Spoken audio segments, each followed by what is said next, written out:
بسم الله الرحمن الرحیم. السلام علیکم ورحمت الله وبرکاته. امید در بکوم چې تاسو ټول په ټیک ټاک کې د صحت نه باخوند لئ. الله پاک هم خوشحاله آباد او تر و تازه ساته. نن چې زموږ کوم وظیفه ده دا ډېره زیاته زبردسته وظیفه ده او داسې وظیفه ده چې به دا وظیفه الله پاک هم کوي. دا وظیفه انسانان هم کوي، دغرنګه صحابه کرامو دا وظیفه کړې ده. پیغمبر علیه صلات وسلام صحابه کرامو ته دا ښودلې ده. نو ډېره زیاته زبردست وظیفه ده. راځئ که تاسو غواړئ چې په تاسو ډېر رحم وشي، یو پیره پیغمبر علیه صلات وسلام باندې درود شریف ووایئ. اللهم صل علی محمد وعلى آل محمد كما صليت على إبراهيم وعلى آل إبراهيم إنك حميد مجيد. اللهم بارك على محمد وعلى آل محمد كما باركت على إبراهيم وعلى آل إبراهيم إنك حميد مجيد. زما محترم ورونو خویندو، زمونږ نننۍ چې کوم وظیفه ده نو دا وظیفه د درود شریف ده. فرمایي چې کوم بنده 1000 پیرې روزانه په پیغمبر علیه صلات وسلام باندې درود شریف وایي نو فرمایي چې دا سړی چې کله وفات کیږي د هغې نه مخکې به دا خپل ځای په جنت کې ویني. نو ډېره زیاته زبردسته وظیفه ده او دې باره کې راغلي چې کوم سړی د جمعې په ورځ 1000 پیرې وایي نو که د جمعې په ورځ 1000 پیرې وایي که روزانه 1000 پیرې ویلی شي انشاءالله العزیز دا فضایل دا به ستاسو دپاره وي. د پیغمبر علیه صلات وسلام یو صحابي دی، ابو دردا نومی دی. دی فرمایي چې پیغمبر علیه صلات وسلام وفرمایل چې تاسو ما باندې د جمعې په ورځ درود شریف ډېر زیات وایئ. ابو دردا داسې ناشنا صحابي دی، په دې ټولو صحابه کرامو کې ډېر زیات ناشنا او ډېر زیات بزرګترین صحابي و. فرمایي چې کله به دی د سهار به مونځ وکړو نو زر به ایسته لاړی کور ته. پیغمبر علیه صلات وسلام ورته وفرمیل ابو دردا دومره په منډه باندې ولې؟ دی ورته فرمایي د الله رسوله زموږ ګاونډیانو کې یو ونه ده او سهار وختي کې هواګانې راځي، باد صبا راځي، باد نسیم راځي، د مدینې منورې سلامۍ له دا هواګانې راځي.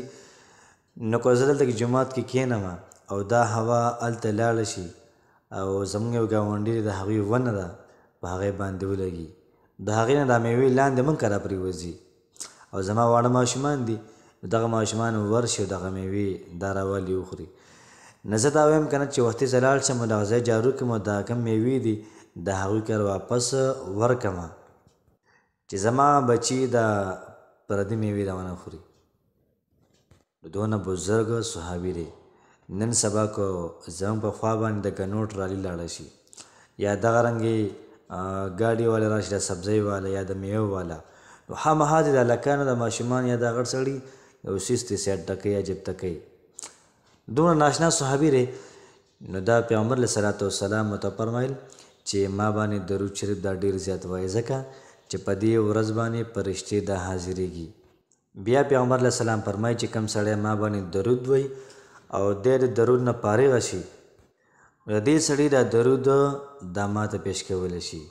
ابو دردا دا وفرمیل چې د الله رسوله ستاسو د مرګ نه بعد هم تاسو باندې درود شریف پیش کولی شي؟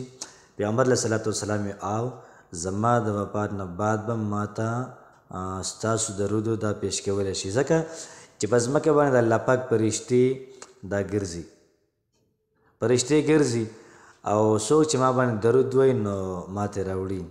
او بیا ورته پیغمبر علیه صلات وسلام وفرمیل الله پاک په ځمکو حرام کړي دي چې د پیغمبرانو د وجود وخوري. د پیغمبرانو چې کوم بدن دی دا خاوره وخوري د الله پاک پر ځمکه باندې حرام کړي دي. نو کوشش پکار د جمعې ورځ ده او پیغمبر علیه صلات وسلام باندې ډېر زیات درود شریف دی ووایي. فرمایي چې کوم سړی یو پیره درود نبي علیه السلام باندې وایي الله پاک 10 رحمت نازلې، 10 ګناهونه معاف کېږي او 10 درجې په جنت کې دا اوچتېږي. یو ځل سفیان ثوري رحمه الله په لار باندې روان و نو یو سړی ولیده چې دې سړي به کله قدم کېښودو ده به درود شریف ویلې، بیا به قدم کېښودو بیا به درود شریف ویلې، نو چې بیا قدم اخیسته ده به درود شریف ویلې. نو سفیان ثوري رحمه الله ورته وفرمیل چې هلکه دا څه کې ناشنا غوندې کار شروع کړی دی؟ نو ده ورته وایي ته څوک یې چې ما نه تپوس کې؟ سفیان ثوري رحمه الله ورته وفرمیل چې زما نوم سفیان ثوري دی.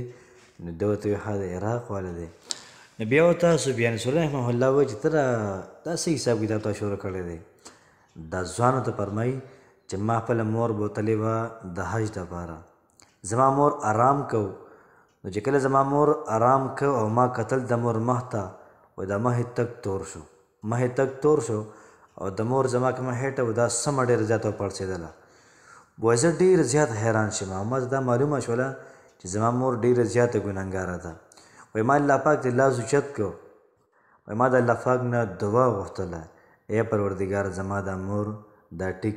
وایي ما کتل د یو طرفه هوا راله او په هغه کې د یو شکل غوندې ښکاري راله، زما د مور په مخ باندې لاس کېښودو، وایي زما د مور مخ سپین شو، دغه رنګ یې په هیټه یې لاس کېښودو، هیټه ویې ښکته شوله. ما تپوس وکړو چې تاسو څوک یې، دومره غټ مصیبت نه زه لر کړم، زه خلاص کړم. وایي ما ته وفرمیل زه ستا پیغمبر صلی الله علیه وسلم یم.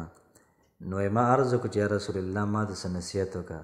نو پیغمبر علیه صلات وسلام ما ته وفرمیل ته درود شریف وایه، قدم په قدم ته درود شریف وایه. د هغې نه بعد ما دا درودو د ویلې. نو دلته کې یو مطلب ویلی چې نبي علیه صلات وسلام روح راغلی او دا سړی دا مسلې نه خلاص کړو. بل خبره کوله چې الله پاک فرشته راولېږله د نبي علیه السلام په شکل کې د دوی امداد یې وکړو. د دې ښځې امداد ولې وشو؟ ځکه د دې ښځې امداد وشو، دې ښځې به پیغمبر علیه صلات وسلام باندې ډېر زیات درود ویلې. نو درودو انسانانو ته په دنیا کې هم پیدا ورکوي او په آخرت کې هم ورته دا پیدا ورکوي. نو کوشش وکړو د جمعې ورځ ده او پیغمبر علیه صلات وسلام باندې ډېر زیات درود شریف ووایو.